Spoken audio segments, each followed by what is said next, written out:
Digital media کے اندر جو آپ کی وائس ہے، لوگ اس کو بہت سنتے ہیں اور اسی وجہ سے آج آپ کو بلانے کا میرا مقصد تھا۔ میں یہ جاننا چاہوں گا آپ سے کہ میں نے اپنے جرنلزم جب شروع کی تھی، مجھے یہ یقین نہیں تھا کہ میں 2 ہائی وولٹیج جنگوں کو کور کروں گا۔ جب آپ نے اپنا ڈیجیٹل پلیٹ فارم شروع کیا تھا اور ہوں، آپ نے جب یہ طے کیا تھا کہ اب ہم کنٹینٹ بنائیں گے، ہوں۔ آپ کو یقین تھا کہ آپ کبھی ایسا کوئی وار اور ایسی وارز جن کے اندر نیوکلیئر کا خدشہ ہو وہ کور کریں گے؟ بڑا اچھا سوال ہے جی۔ جب ہم نے یہ کام شروع کیا تو ہمارے عزائم تو مختلف تھے، لیکن وقت کے ساتھ جس طرح سچویشن چینج کرتی ہے تو آپ بھی چینج کرتے جاتے ہیں۔ سب سے پہلے ہم نے جنگ دیکھی تھی رشیا یوکرین کی۔ وہ جب ہم نے پوڈ کاسٹ شروع کی تھی تو وہ شروع ہو چکی تھی، ہوں، جس میں بیسکلی نیٹو ہے یوکرین کے پیچھے اور امریکہ ہے اور رشیا ایک طرف سے لڑ ہے۔ وہ ایک ہاٹ زون تقریباً 3 سال سے جو لیول آف ڈسٹرکشن وہاں پہ ہوا ہے ابھی ایران اسرائیل میں اور پاکستان انڈیا میں شکر ہے وہ نظر نہیں آیا۔ باقی جس طرف دنیا جا رہی ہے پچھلے آپ 9/11 سے اگر شروع کریں اور سمجھیں کہ جو گریٹر اسرائیل اور امریکہ کے عزائم ہیں ہوں، اس کے تحت دنیا میں جنگیں انکریز ہی کرنی، ڈکریز نہیں کرنی۔ ہوں، تو ہمیں تو یہ پتہ تھا کہ جنگیں انکریز کر رہی ہیں، وہ تو نظر بھی آ رہا تھا۔ ایک نقشہ جب افغانستان کی انویژن ہوئی اور عراق کی انویژن ہوئی تو بن گیا تھا۔ ہوں، اگر آپ اس وقت دیکھیں تو 5 بڑی مسلمان جنگی قوتیں تھیں: پاکستان، پاکستان، ٹرکی، عراق صدام کے نیچے، ایران ایران، خامنئی کے نیچے، خمینی صاحب کے، اور آپ کا لیبیا۔ لیبیا۔ یہ بڑی طاقتیں تھیں۔ قذافی کو انہوں نے مروا دیا، صدام کو پھانسی دلوا دی۔ ہوں، پیچھے بچ کون گیا؟ ٹرکی، پاکستان اور ایران۔ ایران، ایران کے کیس کے اندر کیونکہ وہ میجورٹی اہل تشیع ہیں اور پاکستان اور ترکی میجورٹی اہل سنت ہیں، اہل سنت، تو ان کا آپس میں ڈیوائیڈ رہتا تھا، تو یہ اس ڈیوائیڈ پہ کھیلتے ہوئے آپریٹ کرتے تھے۔ ٹرکی کے جو اتاترک کے دیے ہوئے ایک ایتھنو سوچ تھی کہ جناب ہم ترک مین ہیں اور ہم بہتر ہیں سب سے، اس کے تحت اسلام وہاں فور فرنٹ پہ نہیں آتا تھا، پیچھے اچھا، بچ جاتا تھا پاکستان۔ پاکستان بچ جاتا تھا۔ پاکستان کی انٹرنل پولیٹکس اور اس کی انڈیا کے ساتھ کنٹینیوس جنگ نے اس کو امت کے مشن سے دور رکھا ہے پچھلے 20-25 سالوں میں، اور جو وار آن ٹیرر کے آفٹر افیکٹس تھے وہ ڈائریکٹلی ہم نے فیل کیے۔ تو انہوں نے امت کو سکسیسفلی ڈیوائیڈ کیا، چون چون پاکستان، کے مارا۔ پاکستان نے نہیں، امریکہ نے۔ امریکہ نے، اور یہ منصوبہ انہوں نے بنایا تھا لیٹ 90s میں، بالکل، جب انہوں نے عراق اور کویت کی وار میں انٹرفیرنس کی تھی انٹرفیئرنس کہ کی تھی، جناب اب ہم نے اس کو اس معاملے پہ لے کے جانا ہے۔ آنے والے سالوں میں جنگیں انکریز ہی کریں گی، ڈکریز نہیں ہوں ڈکریز نہیں ہوں گی۔ گی۔ جی۔ کیسا آپ نے ان دونوں جنگوں کے اندر ڈیجیٹل میڈیا کو اور مین اسٹریم میڈیا دونوں حوالے سے اور انٹرنیشنل میڈیا کو بھی ظاہر سی بات ہے آپ نے سرویلنس اس کی ہوگی، واچ کیا ہوگا، آپ کو بائسنس نظر آئی انٹرنیشنل میڈیا کے حوالے سے، کہیں پہ ایران کے حوالے سے؟ یہ 2 جنگوں پہ ہم بات کرتے ہیں، پاکستان انڈیا کی جنگ پہلے ہوں، جو 22 اپریل سے ایک کنفلکٹ شروع ہوا، ہوں، اور پھر 7-8 مئی اور 10 مئی کو پھر پاکستان نے لانچ کیا اپنا آپریشن بنیان المرصوص، اور پھر ہم نے اس کے بعد فوراً بعد ایران اسرائیل کی جنگ ہوں۔ دیکھی۔ اس سارے کولیکٹیولی آپ نے میڈیا، ڈیجیٹل میڈیا کے حوالے سے بات کریں کہ آپ نے کیسا ان کو دیکھا؟ دیکھیے جی، میڈیا تو کبھی فیئر نہیں رہا ہیومن ہسٹری میں۔ History is written by it's victors. History کو لکھنے میں میڈیا کا ایک اہم کردار ہوتا ہے، چاہے وہ پرنٹ ہو، چاہے ڈیجیٹل ہو، چاہے ٹی وی ہو۔ اور ہسٹورینز بھی بائس لے کے کتابیں میجورٹی لکھتے ہیں۔ ہوں، تو میڈیا آپ کا کبھی نیوٹرل نہیں تھا، وہ ہمیشہ سائڈز لیتا ہے، ہوں، وہ ہمیشہ ایک آئیڈیالوجی کو دوسری پہ سپیریئر دکھاتا ہے۔ تو جو ان لوگوں کو میڈیا نیوٹرل لگتا تھا، ہو سکتا ہے کہ ان کانفلکٹس کی وجہ سے ان کی آنکھ کھل گئی ہو، نہیں تو فلسطین کے اندر ظلم اور بربریت اب 60 سال پلس سے ہو رہی ہے۔ ہوں، میڈیا اس کو ایک رنگ دیتا ہے، امریکہ میں ایک رنگ دیتا ہے، یو کے میں ایک رنگ دیتا ہے، فرانس میں۔ جہاں تک انڈیا پاکستان کا تعلق ہے تو انڈین میڈیا نے اپنا کام کیا، انہوں نے اپنی سائڈ کو بڑا دکھایا، اس میں وہ بہت ہی غلوف کر گئے اور ہوں، بالکل ہی من گھڑت کہانیاں بنانا شروع کر دی کہ لاہور میں ہم نے پورٹ تباہ کر دیا ہے، ہاں، ہاں، میر آپ لاہور میں رہتے ہیں، ہم نے آج تک یہاں پورٹ دیکھا پورٹ نہیں ہے۔ دیکھا ہی نہیں ہے۔ اور اس طرح کی باتیں تو میرے خیال سے غیر مناسب ہیں، لیکن پاکستان کی میڈیا نے وہی کام کیا کہ انہوں نے اپنا نیریٹو رن اور سپن کیا۔ انٹرنیشنل میڈیا جو ہے وہ جڑا ہوا ہے پیسوں کے ساتھ، اور آپ انہینٹلی میڈیا انڈسٹری کو دیکھیں، ہم اس چینل کی مثال لیتے ہیں، آپ کو ملتے ہیں اشتہارات، ہوں، لیٹ سے آپ کو نیسلے اشتہار دیتا ہے۔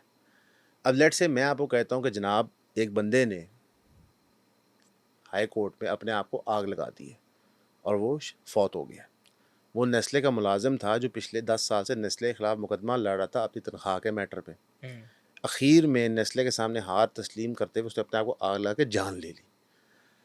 یہ خبر آتی ہے آپ کے پاس, آپ کو کہتا ہوں یہ نشر کرو. ایک طرف نیسلے کے کروڑوں کے اشتہار ہیں اور ایک طرف یہ خبر ہے. آپ پھنس گئے, ایک آپ کے لیے مورل کننڈرم ریز ہو گیا. اسی طرح دنیا کی ہر نیوز ایجنسی, ہر ڈیجیٹل پلیٹ فارم فنڈیڈ ہوتا ہے, اشتہارات ملتے ہیں. ان اشتہارات کی بنیاد پہ وہ خبر کو ایک شکل دیتے ہیں. ٹھیک ہے. عمران خان صاحب نے کہا تھا کہ صرف جانور نیوٹرل ہوتا ہے. انہوں نے ٹھیک کہا تھا, کانٹیکسٹ غلط تھا. کانٹیکس غلط ہے. ٹھیک انہوں نے کس طرح کہا تھا کہ کوئی بھی انسان کوئی بھی موقف پیش کرتا ہے اس کے پیچھے کوئی مقصد ہوتا ہے. مثال کے طور پہ اس کیمرے کے اندر ہم آئے ہیں, بات کر رہے ہیں, میں اپنے آپ کو ایک طریقے سے پریزنٹ کر رہا ہوں کہ میں چاہتا ہوں کہ آپ میرے بارے میں کوئی تاثر حاصل کریں, آڈینس تاثر حاصل کرے. تو میں سوچ سمجھ کے کر رہا ہوں چیز, آپ سوچ سمجھ کے سوال کر رہے ہیں. تو اسی طرح جتنی بھی میڈیا ایجنسیز تھیں, ہیں اور رہیں گی, وہ کبھی بھی نیوٹرل نہیں ہو سکتی. اب الجزیرہ کی فنڈنگ ہے قطر سے آتی, بالکل. تو وہ خبر کو وہ نیریٹو دے دیتے ہیں. آر ٹی جو ہے وہ رشین رن ہے, وہ نیریٹو دیتا ہے. سی این این جو ہے وہ اس وقت مخالفت کر رہا ہے ٹرمپ کی, جس وجہ سے وہ اینٹی ٹرمپ نیوز چلاتے ہیں, لیکن فاکس جو ہے وہ ان کے حق میں کھڑا ہے.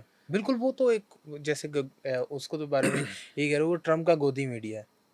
بڑی سمپل سی بات ہے یار, ہمیں نا وہ ایک سینگ ہوتی ہے, charity begins at home.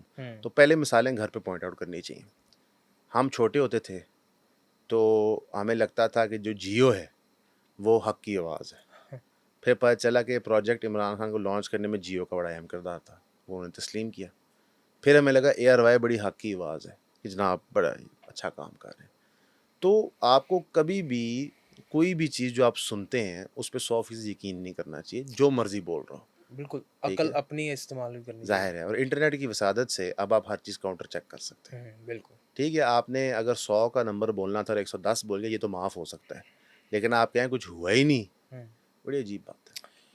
How one, ہم نیریٹو کی جنگ کیسے جیتے انڈیا کے خلاف, اور آگے چل کے میں آپ سے پھر سوال اس پہ مزید کروں گا. تھوڑا اس کو ڈسکس کرتے ہیں کہ نیریٹو کی جنگ جو تھی, کہ نیریٹو بلڈ کرنا تھا, پہلے دن ہی انڈیا اس میں بہت کمزور نظر آیا, جبکہ کافی سین وائسز بھی ہیں وہاں پہ. اور نہیں, بالکل سین وائسز نہیں. آپ کو کس نے کہا ہے؟ پروین سونی جیسے لوگ ہیں جو پروین سونی پہلے کا کوئی تعلق ہی نہیں انڈیا کے ساتھ, اچھا, کوئی تعلق نہیں. اگر آپ ملک میں نہیں رہتے, ملک میں کام نہیں کر رہے, ملک میں مراسم نہیں, آپ کا کیا تعلق؟ مطلب کہ سب وہ آر ایس ایس آئیڈیالوجی اور سب اس کے گرد گھوم رہے ہیں انڈیا کے اندر. آپ کا یہ کہنا ہے کہ آپ کہہ رہے ہیں کہ کوئی سین وائسز نہیں ہے وہاں پہ؟ دیکھیں جی, جو نیشنلزم ہوتی ہے نا, یہ ایک زہر ہے. ٹھیک ہے. یہ دوائی کے طور پہ بھی ایکٹ کر سکتا ہے, زہر کے طور پہ بھی. جو ہندوتوا ہے وہ اسینشلی ایک ایتھنو فیشسٹ سوچ ہے. یس, یہ مطلب کہ برہمن کلاس ہے, وہ ایک قوم ہے, وہ قوم سب پہ حکمرانی کرے گی. اس میں شودر شکتریہ سب فارغ ہوتے ہیں, مسلمان بھی ہوتے ہیں, عیسائی بھی ہوتے ہیں. آر ایس ایس نے یہ ان کی سوسائٹی میں امپریگنیٹ کر دی ہے, اور اب ان کی لیڈرشپ میں ریفلیکٹ کرتی ہے. اسپیسیفکلی ایک گجراتی بزنس کلاس ہے جو اب وہ ملک چلا رہی ہے. اڈانی اور امبانی کی ہم بات کریں, ان جیسے کہیں اور. تو اس پیسے, اس پاور کے نشے میں سب غلوف کھاتے ہیں. ہاں, جنگ کے دوران ہم نے دیکھا کہ پاکستان میں بڑا مقبول سمجھا جاتا ہے دھروو راٹھی. تو انہوں نے بھی دکھا دیا کہ کتنے وہ جرنلزم کرنا چاہتے ہیں. اور آپ سچ پوچھیں تو اپنے ملک کی محبت میں انسان غلطیاں ضرور کر سکتا ہے. اس سے تیز ریسرچ پیٹرن جو ہے وہ یہاں میں کہتا ہوں کہ پاکستان میں کہ یوٹیوبرز کیا ہے, اس کی وجہ ہے نا, ہم جیت رہے تھے جنگ, ہم ہار رہے ہوتے تو ہم یہ غلطیاں کرتے. کیا ہم نے 71 میں نہیں کی؟ 99 کی جو جنگ ہم پیش کرتے ہیں مشرف دور میں, تو ہم جی بس جیتنے لگے تھے, نواز شریف نے کھچ مار دی. وہ تو میں بعد میں پتہ چلا ایسا کچھ نہیں تھا. تو لہٰذا کیونکہ ہم یہ جنگ جیت رہے تھے تو ہمیں سارے 100 نمبر مل گئے باتوں میں.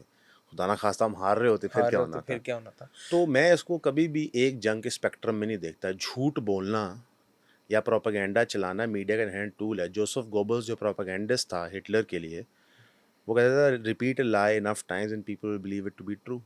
تو لہٰذا میڈیا انہیرنٹلی پروپیگنڈا ٹول ہے لوگوں کو انڈاکٹرنیٹ کرنے کے لیے. تو کبھی بھی اس کو استعمال ہوتے ہوئے انڈاکٹرنیشن دے کے مجھے کوئی پریشانی نہیں ہوئی. اس کا مقصد یہ ہے، جس طرح بندوق کا مقصد سپاہی کے ہاتھ میں ہے گولی چلانا، گولی چلانا. بندوق کا مقصد آپ کے ہاتھ میں بھی گولی چلانا ہی ہے اور تو کچھ نہیں ہے. تو بندوق پہ کیا ناراضگی ہے؟ ٹھیک. وہ جو چلا رہا ہے اس کی بات کی جائے.